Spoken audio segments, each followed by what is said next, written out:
ओम साई काल का जय गुरु माँ। मेरी गुरु श्री लाडली सरकार के चरणों में कोटि कोटि प्रणाम। तो जैसे आपने टाइटल में देखा, आजकल एआई से जनरेटेड, एआई मतलब आर्टिफिशियल इंटेलिजेंस द्वारा जनरेटेड कई सारी फोटोज़ भगवानों की आ रही हैं। ये जो टाइटल में लगा हुआ श्री राम जी का फ़ोटो है, ये सबसे पहले एआई जनरेटेड फ़ोटो आया था कि 21 वर्षीय श्री राम जी की फ़ोटो इस प्रकार थी। तो आज का टॉपिक यही है, क्या ये सच में श्री राम जी की फ़ोटो है और क्या हम ऐसी फ़ोटो को घर पे रख के पूजा कर सकते हैं। तो चलिए शुरू करते हैं।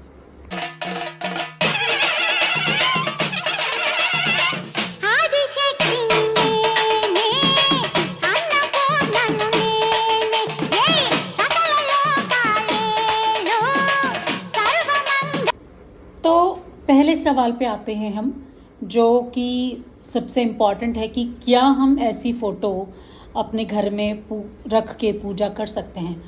तो हमेशा याद रखिए, घर पे एक ऐसी फ़ोटो रखनी चाहिए जिसे देखकर हम खुद को भगवान से जोड़ पाएँ, खुद को भगवान से कनेक्ट कर पाएँ, उनका ध्यान कर पाएँ, या फिर जब हम आंख बंद करें तो हमको भगवान अपने इष्ट परमपिता परमेश्वर नज़र आए, वो हमको दिखें। तो ऐसी फ़ोटो होनी चाहिए जो कि बहुत ही प्योर मानी जाती है। ऑब्वियसली एक ऐसा चेहरा जिसको देखने के बाद हम ध्यान में उनको इमेजिन कर पाएँ, उन तक पहुंच पाएँ और उनको कनेक्ट कर पाएँ, तो ऐसा बहुत ज़रूरी होता है। तो जब भी आप अपने घर के लिए कोई फ़ोटो खरीदें तो उसके लिए 3 रूल होते हैं।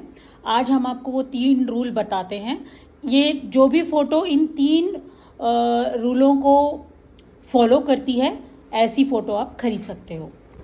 तो जब भी आप अपने घर के लिए कोई फ़ोटो खरीदें, उसमें 3 रूल को फॉलो करें। पहला रूल ये है कि जो फ़ोटो आप लेने जा रहे हैं वो रुद्र नहीं होनी चाहिए। मतलब जिस भी भगवान, जिस भी प्रभु की आप फ़ोटो ले रहे हैं वो रौद्र नहीं होनी चाहिए। जैसे एआई जनरेटेड, ये देखिए एक हनुमान जी का फ़ोटो है और जिसमें इनका चेहरा देखे से रौद्र रूप लग रहा है, क्रूर जैसे लग रहा है। एक और नरसिंह भगवान की भी फ़ोटो है जहाँ पे उनका चेहरा बहुत रौद्र, उनका रूप लग रहा है। तो रौद्र नहीं होना चाहिए। जो भी भगवान की आप फ़ोटो ले रहे हैं सौम्य होनी चाहिए, सुंदर होनी चाहिए, ध्यान करने योग्य होनी चाहिए, है ना। जिस भगवान को आप रोज़ सुबह उठते ही देखते हैं, आप उन वही लक्षण खुद में भी लाने लगते हैं। तो आपको घर में ऐसे प्रभु की फ़ोटो रखनी चाहिए जो ध्यान करने योग्य हो, क्योंकि उनके ही लक्षण फिर आपके अंदर भी आने लगते हैं धीरे धीरे। तो इसीलिए रौद्र रूप नहीं होना चाहिए किसी भी भगवान का जो घर में हम फ़ोटो रखते हैं। दूसरी चीज़, जिस भी देवी देवताओं की आप फ़ोटो घर में रखते हैं वो किसी भी अन्य लोगों से मिलते जुलते उनके चेहरे नहीं होने चाहिए। फॉर एग्जाम्पल कोई हीरो या हीरोइन से मिलता जुलता उनका चेहरा नहीं होना चाहिए। जैसे ये देखिए, यहाँ पे श्री राम को प्रभास के रूप में दिखाया गया है और हमको ऐसे कई फ़ोटोज़ भी मिल जाएंगे जब भी हीरोइंस को भी भगवानों के रूप में दिखाया जाता है ना। तो इस तरह का फ़ोटो नहीं लेना चाहिए जहाँ पे हीरो हीरोइन उसमें दिखते हैं, क्योंकि हम जिनका ध्यान करते हैं अंत में हम उन्हीं को पाते हैं, राइट। अगर आपको याद होगा, रामानंद सागर की जो रामायण आई थी उसमें श्री राम का रोल निभाया था अरुण गोविल ने, ठीक है। तो रामायण के बाद कई वर्षों तक उनको श्री राम की तरह ही पूजा जाता था। वो जहाँ भी जाते थे लोग उनके पैर छूते थे, उनको श्री राम की तरह ही देखते थे। तो मनुष्यों में ये आदत होती है, वो जिनको देखते हैं उन्हीं को पाते हैं। तो ये ज़रूरी होता है, ये बहुत आवश्यक होता है कि आप अपने घर में ऐसे देवी देवताओं की फ़ोटो ना रखें जो किसी मूवी कैरेक्टर से मिलता जुलता हो या फिर किसी अन्य मनुष्यों के चेहरों से मिलता जुलता हो। मैंने तो ये भी सुना था, जब ये फ़ोटो आई थी एआई वाली श्री राम की, मैंने ये भी सुना था कि इस फ़ोटो के लिए बेस फ़ोटो आर्यन खान की दी गई थी, जो कि शाहरुख खान का बेटा है, उसकी फ़ोटो बेस के लिए दी गई थी एआई को। ताकि ये फोटो बनाई जाए। मुझे तो कहीं ना कहीं इसमें रणबीर कपूर का चेहरा भी नजर आता है, तो मुझे थोड़ा अजीब सा लगता है। तीसरा रूल ये है कि जो आंखें होती हैं, किसी भी भगवान की फोटो आप लो, किसी भी देवी देवताओं की फोटो आप खरीदें, उनकी आंखें बहुत सुंदर होनी चाहिए, उदास नहीं होनी चाहिए, ऐसे नहीं लगना चाहिए कि डल हैं, है ना। सुंदर सा स्माइल होना चाहिए चेहरे पे, होठ बहुत ही सुंदर पंखुड़ियों जैसे बने हुए, तो इस तरह की होनी चाहिए। और ये कोई एआई जनरेटेड से पॉसिबल नहीं है। क्यों? क्योंकि जैसे मैंने बताया कि ये ध्यान करने योग्य फोटो, जो उपासना करने योग्य फोटो होती है, वो कोई साधक ही बना सकता है। मैंने अपने एक पिछली वीडियो में भी बताया था, जैसे गीता प्रेस की कोई भी आप बुक ले लो, उसमें जो देवी देवताओं के फोटोज आप देखोगे, वो मामूली कोई इंसान बना ही नहीं सकता। तो ध्यान कर सकते हैं, और ध्यान करके जो भगवानों को अपने ध्यान में लाके उनको देख के तब वो उस फोटो को बनाते हैं। तो ये बहुत ही इम्पॉर्टेंट चीज़ होती है। जो आखिरी चीज़ है कि उनकी आंखें, उनके होंठ, नाक, नक्श, चेहरा बहुत ही सुंदर होता है, क्योंकि एक तो वो लोग खुद ध्यान में जाके भगवान को देखते हैं और उनका दर्शन करके फिर वो फोटोज बनाते हैं। तो ये बहुत ज़्यादा इम्पॉर्टेंट चीज़ होती है कि हम ऐसी एआई जनरेटेड किसी भी फोटो को घर में नहीं रखना चाहिए। अब जो दूसरा सवाल है कि क्या ये सच में श्री राम जी की फोटो है।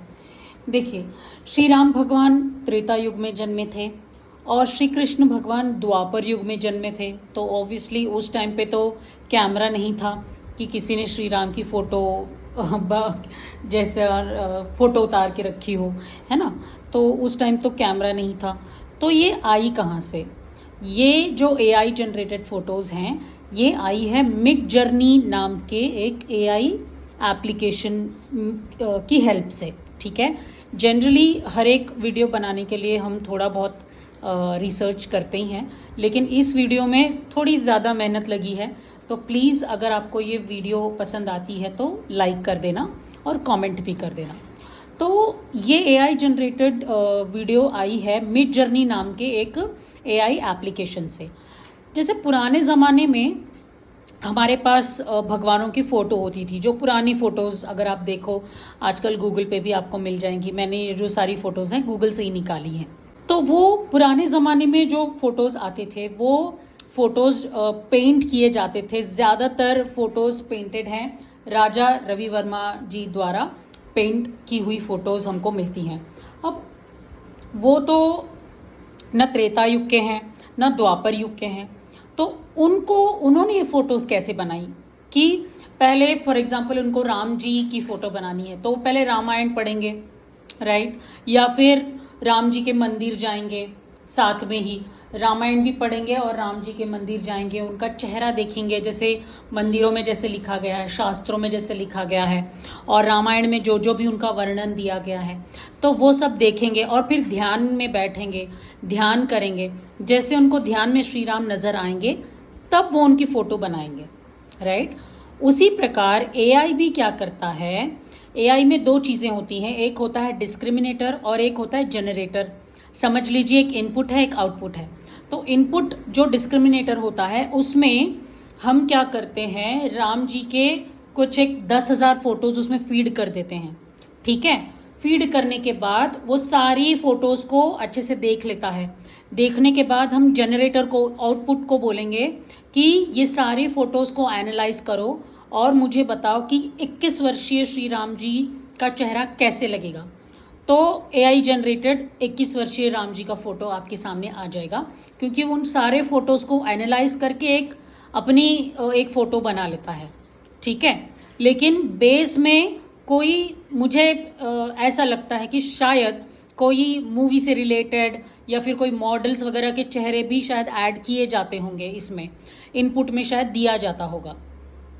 तो अगर उसको बोलो कि 21 वर्षीय राम जी की फोटो बना दो, तो ये वाली फोटो ला देगा सामने। बोलेंगे कि इसमें तो स्माइल नहीं है, साथ में स्माइल भी ऐड कर दो, तो ये वाली फोटो दिखा देगा।